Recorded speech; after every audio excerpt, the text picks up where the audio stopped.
Gayathri cook potக்கு உங்கள் எல்லோரையும் வரவேற்கிறேன். என் பேர் காயத்ரி. இன்னைக்கு நம்ம பார்க்க போறது ஐஸ்கிரீம் கேக். ரெண்டு இன்கிரிடியன்ட் வச்சு எப்படி ஈஸியா ஐஸ்கிரீம் பண்ணலாம், அது வச்சு எப்படி வேற ஃப்ளேவர் கிரியேட் பண்ணலாம், அது எல்லாத்தையும் சேர்த்து எப்படி ஐஸ்கிரீம் கேக்கா பண்ணலாம், இதெல்லாம் இன்னைக்கு நம்ம பார்க்க போறோம்.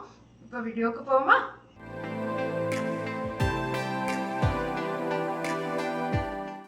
ஐஸ்கிரீம் ரெடி பண்ணுறதுக்கு முன்னாடி அந்த ஐஸ்கிரீமை செட் பண்ணுறதுக்கான பாத்திரத்தை ரெடி பண்ணிக்குவோம். நான் 6 இன்ச் கேக் டென் யூஸ் பண்ணுறேன். நீங்கள் உங்கள் வீட்டில் என்ன மாதிரியான ஃப்ளாட்டான பாத்திரம், ரவுண்டானாலும் சரி, ஸ்கொயர் ஆகட்டாலும் சரி, எப்படியாரு இருக்கட்டும், அதை இந்த மாதிரி கிளிங் ஃபில்ம் வச்சு லைன் பண்ணி வச்சுக்கோங்க. இதுதான் ஃபஸ்ட்டு ஸ்டெப். இது ஈஸியாக இருக்கும். ஐஸ்கிரீமை வெளியே எடுக்கிறதுக்கு, ஹேண்டில் பண்ணுறதுக்கெல்லாம் ஈஸியாக இருக்கும். அடுத்ததாக ஸ்ட்ராபெரி ஐஸ்கிரீமுக்கு நம்ம ஸ்ட்ராபெரியை அந்த இலையெல்லாம் எடுத்துட்டு மிக்சியில் போட்டு நல்லா அரைச்சிக்க போகிறோம். ரொம்ப ஸ்மூத்தாக இருக்கணும்னு அவசியம் கிடையாது. 1-2 பீசஸ் இருந்தால் பரவாயில்ல. ஏன்னா நம்ம மறுபடியும் இதை குக் பண்ணி இன்னும் சீனியோடு சேர்த்து குக் பண்ண போகிறோம். இதை ஒரு பாத்திரத்தில் எடுத்துக்கோங்க. நான் வாங்கின ஸ்ட்ராபெரிஸ் ரொம்ப புளிப்பாக இருந்தது, அதனால நான் கண்டென்ஸ்ட் மில்க் சேர்க்குறேன். இப்போது நீங்கள் வச்சுருக்கிற ஸ்ட்ராபெரி இனிப்பாக இருந்தது அப்படின்னா நீங்கள் எதுவுமே சேர்க்காம சும்மா அதை பாதியாக வத்துற வரைக்கும் சமைச்சிங்கன்னா போதும்.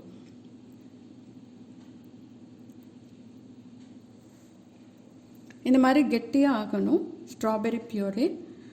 இதை நம்ம என்ன பண்ண போகிறோன்னா ஆற விட போகிறோம். ஸோ நீங்கள் ஐஸ்கிரீம் பண்ணுறதுக்கு ஒரு 2 இல்லை 3 மணி நேரம் முன்னாடியே இதெல்லாம் ரெடி பண்ணி வச்சுருங்க. அடுத்தது சாக்லேட் ஐஸ்கிரீம்க்கான கனாஷ். க்ரீமையும் சாக்லேட் சிப்ஸையும் மிதமான சூட்டில் அந்த சாக்லேட் மெல்ட் ஆகிற வரைக்கும் நம்ம இது பண்ண போகிறோம், சமைக்க போகிறோம். அதாவது இப்போது ஒரு 70% இலகிருச்சு, இன்னும் கொஞ்சம் மிச்சம் இருக்குது. நீங்கள் இந்நேரம் அடுப்பில் இருந்து வெளியே எடுத்துடலாம். மிச்சம் இருக்க சூட்லவே சாக்லேட் இலகிரும். இதையும் நல்லா ஆற விட்டுருங்க.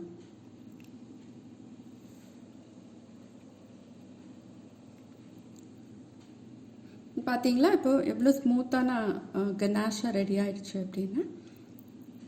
இப்போ இந்த ரெசிபியோட இன்க்ரீடியன்ட்ஸ் எல்லாமே நான் கீழே டெஸ்கிரிப்ஷன் பாக்ஸில் கொடுத்துருக்கேன், அதை பார்த்துக்கோங்க.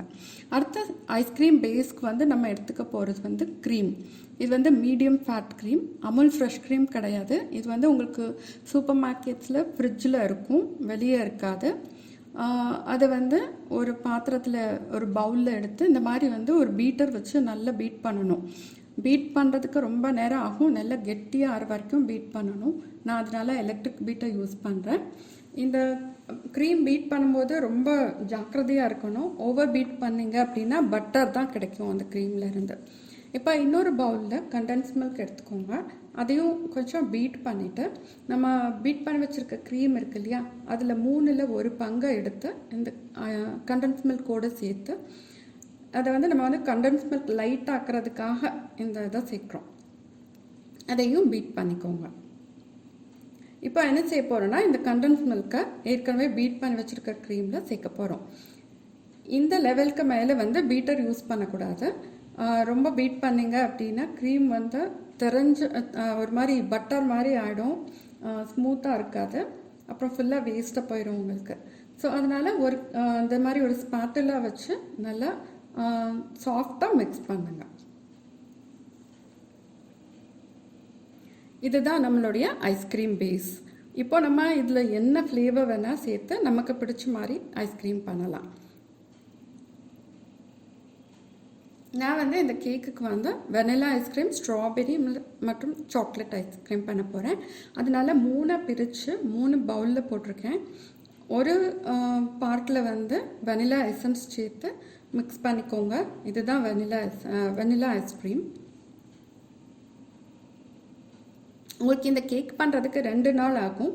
முதல் நாள் ஐஸ்கிரீம் லேயர்ஸ் எல்லாம் பண்ணணும், 2வது நாள் தான் டாப்பிங் எல்லாம் பண்ண முடியும். இப்போ நம்ம பண்ணியிருக்கிற வெனிலா ஐஸ்கிரீமை ஏற்கனவே ரெடி பண்ணி வச்சுருக்கோம் இல்லையா கேக் டென், அதில் ஊற்றிடுங்க.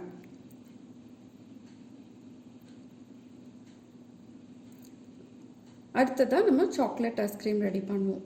ஏற்கனவே செஞ்சு வச்சுருக்கிற ஆறுன கனாஷை இந்த ஐஸ்கிரீம் மிக்சர் கூட சேர்த்து லைட்டாக மிக்ஸ் பண்ணுங்கள், ரொம்ப பீட் பண்ணாதீங்க.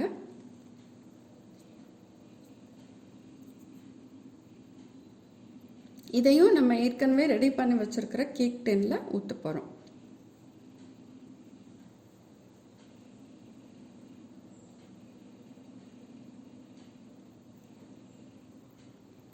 இப்போது இதெல்லாம் ஐஸ்கிரீம் கேக்காக பண்ணுறதுக்காக அப்படி தனித்தனியாக பண்ணிகிட்ருக்கேன் நான். பட் நீங்கள் ஜஸ்ட் ஐஸ்கிரீமாக என்ஜாய் பண்ணணும் அப்படின்னா சும்மா மொத்தமாக ஒரே பாத்திரத்தில் ஊற்றி ஃப்ரீஸ் பண்ணி அப்படியே சாப்பிடலாம். இப்போ அடுத்த ஸ்ட்ராபெரி ஐஸ்கிரீமுக்கு நம்ம ஸ்ட்ராபெரி பியூரே ரெடி பண்ணி வச்சுருக்கோம் இல்லையா, அதை வந்து மிக்ஸ் பண்ண போகிறேன். எந்த அளவுக்கு ஸ்ட்ராங்காக உங்களுக்கு ஸ்ட்ராபெரி ஐஸ்கிரீம் வேணுமோ அந்த அளவுக்கு நீங்கள் பியூரே சேர்க்கலாம். நான் வந்து இப்போ ஒரு பாதி தான் சேர்த்துருக்கேன். உங்களுக்கு வேணும்னா ஃபுல்லாக கூட சேர்க்கலாம், ரொம்ப ஸ்ட்ராங்காக இருக்கும் ஃப்ளேவர். உங்களுக்கு ஸ்ட்ராபெரி கிடைக்கல அப்படின்னா நீங்கள் ஸ்ட்ராபெரி எசன்ஸும் கொஞ்சோண்டு பிங்க் கலரும் சேர்த்தீங்க அப்படின்னா உங்கள் ஸ்ட்ராபெரி ஐஸ்கிரீம் ரெடி. அதே மாதிரி சதைப்பற்றுள்ள என்ன பழத்தை வேணால் யூஸ் பண்ணி நீங்கள் ஐஸ்கிரீம் பண்ணலாம். மெயினாக மாம்பழத்தை வச்சு பண்ணலாம், ரொம்ப நல்லாயிருக்கும். அதனால் அடுத்த மாம்பழ சீசனில் கட்டாயம் மாம்பழம் ஐஸ்கிரீம் பண்ணுங்கள். இப்போ அந்த மூணையும் வந்து நம்ம ஃப்ரீஸ் பண்ணுறோம், ஒரு 4 மணி நேரத்துக்கு ஃப்ரீஸ் பண்ணுறோம். அதுக்கப்புறமா நம்ம ஃபில்லிங் ரெடி பண்ண போகிறோம். ஃபில்லிங்க்கு மறுபடியும் நம்ம அந்த மீடியம் ஃபேட் க்ரீம் இருக்கு இல்லையா, அதுவும் கொஞ்சம் வெனிலா எசன்ஸும் சேர்த்து பீட் பண்ணுறோம். இப்போ வந்து இது பிளெயினாக இருக்கும், சர்க்கரை எதுவும் இருக்காது, அதனால கொஞ்சம் ஐசிங் சுகர் சேர்த்துக்கிறோம். இதையும் ரொம்பவும் பீட் பண்ணக்கூடாது, பீட் பண்ணால் உங்களுக்கு வந்து பட்டர் ஆகிடும் க்ரீம். அதனால ஒரு திக்காக வர அளவுக்கு பண்ணிவிட்டு நிறுத்திக்கோங்க. இப்போ பார்த்தீங்களா, இந்த மாதிரி இருக்கணும், ஸ்மூத்தாகவும் இருக்கணும், நல்லா திக்காகவும் இருக்கணும். அடுத்து ஃப்ரீஸான ஐஸ்கிரீம் எடுத்துக்கோங்க. உங்களுடைய எதில் வந்து அரேஞ்ச் பண்ண போகிறீங்களோ அந்த பிளேட்டோ இல்லை கேக் போர்டோ ஏதாவது ஒன்று, அதில் வந்து ஃபஸ்ட்டு வெனிலா ஐஸ்கிரீம் லேயரை வச்சுட்டு ஒரு பழைய ஃபைல் இல்லாட்டினா OHP ஷீட் அந்த மாதிரி ஏதாவது ஒரு ஷீட்டில் வந்து இப்படி ரெக்டாங்கிளாக 2 ரெக்டாங்கிள் கட் பண்ணிக்கோங்க. இது மாதிரி வந்து உங்களுக்கு ஒரு சிலிண்டர் மாதிரி ரெடி பண்ணுறதுக்கு ஈஸியாக இருக்கும். இதை வந்து செலோடேப் போட்டு ஒட்டிக்கலாம். இப்போது இதெல்லாம் பண்ணுறதுக்கு கேக் ரிங்ஸ் இருக்குது, லூஸ் பாட்டம் பேன் அப்படிலாம் நிறைய இருக்குது. பட் அதெல்லாம் எல்லார் வீட்லேயும் இருக்காது. அந்த மாதிரி இல்லாத பட்சத்தில் இந்த மாதிரி நீங்கள் ஒரு பழைய ஃபைலோ OHP ஷீட்டோ வச்சு நீங்கள் இந்த மாதிரி ரெடி பண்ணிக்கலாம், ஈஸியாக இருக்கும்.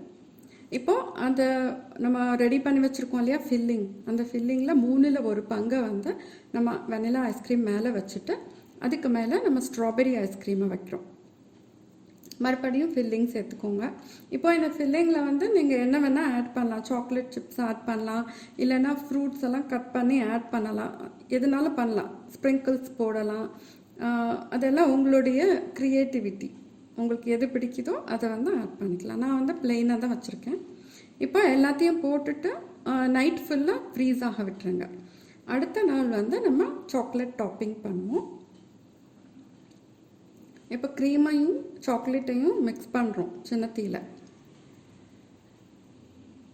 இந்த மாதிரி வந்து நல்லா மெல்ட் ஆகி வருது இல்லையா, இந்நேரம் நீங்கள் அடுப்பை நிறுத்திடலாம். நிறுத்திட்டு இது கூட வந்து தேங்காய் எண்ணெய் சேர்க்க போகிறேன். தேங்காய் எண்ணெய் சேர்த்தா வந்து ரொம்ப ஷைனிங்காக இருக்கும் சாக்லேட். பார்த்தீங்களா, சூப்பராக இருக்குல்ல. இது கூட தேங்காய் எண்ணெய் சேர்த்துக்கோங்க. பட்டர் கூட சேர்க்கலாம், பட் நம்ம ஃப்ரீஸ் பண்ண போகிறோம் இல்லையா, அதனால தேங்காய் எண்ணெய் சேர்க்குறது பெட்டர். பட்டர் வந்து ஒரு மாதிரி இறுகிரும், ஃப்ரிட்ஜில் நல்லா இருக்காது. பட் தேங்காய் எண்ணெய் வந்து சாஃப்ட்னஸ் அப்படியே இருக்கும், அதோட ஃப்ளேவரும் ரொம்ப நல்லாயிருக்கும். பார்த்தீங்களா, ஷைனிங்காக இருக்குது இல்லையா. ஸோ இதை நல்லா ஆற விட்டுருங்க. அதுக்கப்புறமா நம்ம ஃப்ரீசரில் இருக்கிற ஐஸ்கிரீம் கேக்கை வெளியே எடுத்து இந்த சைடில் உருகி இருக்கிற ஐஸ்கிரீம் அதெல்லாத்தையும் க்ளீன் பண்ணிவிட்டு நல்லா டிஷ்யூ வச்சு நல்லா தொடச்சிட்டு அதுக்கப்புறமா அந்த OHP ஷீட்டை ரிமூவ் பண்ணுவோம். இந்த ஐஸ்கிரீம் கேக் இப்படியே சாப்பிடவும் நல்லா தான் இருக்கும். இதுக்கு மேலே எக்ஸ்ட்ரா டெக்கரேஷன்ஸ் வேணும்னா பண்ணுங்கள், இல்லாட்டினா விட்டுருங்க. ஸோ சாதாரணமாக குழந்தைங்களுக்கு வந்து சாக்லேட் ரொம்ப பிடிக்கும். நான் அதனால தான் வந்து சாக்லேட் டாப்பிங் சேர்க்குறேன் இதில். இப்போ நம்ம செஞ்சு வச்சுருக்கிற டாப்பிங் இருக்குது இல்லையா, அதை வந்து நல்லா ஆறுனதுக்கப்புறமா ஐஸ்கிரீம் மேலே ஊற்றுங்க. ஊற்றி லைட்டாக நீங்கள் அந்த கரண்டி வச்சு தேய்ச்சி விட்டீங்க அப்படின்னா அப்படியே சைடில் ட்ரிப் ஆகும். எப்போவுமே வந்து அந்த ட்ரிப்ஸ் வந்து ஒரு மாதிரி ரொம்ப அழகாக இருக்கும் கேக்கில். வீட்டில் பண்ணும்போது இந்த மாதிரியான ஃபினிஷிங் வந்துச்சு அப்படின்னா கட்டாயம் எல்லாரும் வா அப்படி தான் சொல்லுவாங்க. இதுக்கு மேலே கொஞ்சம் சாக்லேட் சிப்ஸ் சேர்த்துக்கலாம். இது வந்து ஆப்ஷனல் தான், உங்களுக்கு பிடிச்சா இல்லை உங்கள் வீட்டில் இருந்தால் சேர்த்துக்கோங்க, இல்லாட்டினா தேவை கிடையாது. இப்போ மறுபடியும் இதை ஒரு 1 இல்லை 2 மணி நேரம் ஃப்ரீசரில் வச்சுருங்க. இப்போ நம்ம ஐஸ்கிரீம் கேக்கை எப்படி கட் பண்ணுறதுன்னு பார்ப்போம். இந்த மாதிரியான செரட்டட் நைஃப் வேணும், ஸ்மூத் நைஃப் வேண்டாம். நல்ல சுடு தண்ணி ஊற்றி நைஃப் வந்து நல்லா சூடாக இருக்கணும் கட் பண்ணும்போது, அப்போ தான் வந்து ஈஸியாக கட் பண்ண முடியும். ஒவ்வொரு கட்டுக்கும் நீங்கள் மறுபடியும் நீங்கள் வந்து சுடு தண்ணியில் டிப் பண்ணிவிட்டு அதுக்கப்புறமா கட் பண்ணுவாங்க, இல்லைன்னா ரொம்ப கஷ்டம் கட் பண்ணுறது.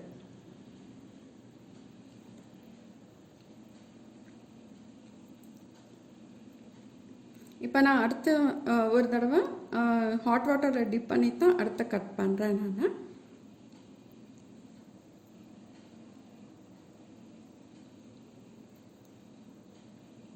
இவ்வளோ பெரிய கேக்காக பண்ண வேண்டாம் அப்படின்னா சின்ன சின்ன மோல்டெல்லாம் கிடைக்கிது, கப் கேக் மோல்டெல்லாம் கிடைக்கிது. அதில் கூட நீங்கள் இந்த மாதிரி லேயராக ஊற்றி ஜஸ்ட் சிங்கிள் சர்வ் மாதிரி பண்ணலாம். இந்த பிரச்சனைலாம் ஒன்றுமே கிடையாது, ஈஸியாக இருக்கும் அது பண்ணுறது. இப்போ அந்த லேயர்ஸ் எப்படி இருக்குன்னு பார்ப்போமா? பார்த்தீங்களா எவ்வளோ அழகாக இருக்குது அப்படின்னு. சாப்பிடவும் பிரமாதமாக இருக்கும் இந்த ஐஸ்கிரீம். வீட்டிலவே பண்ணுறது அப்படிங்கிறதுனால ஹெல்த்தி வேறு, எந்த ப்ரிசர்வேட்டிவும் கிடையாது.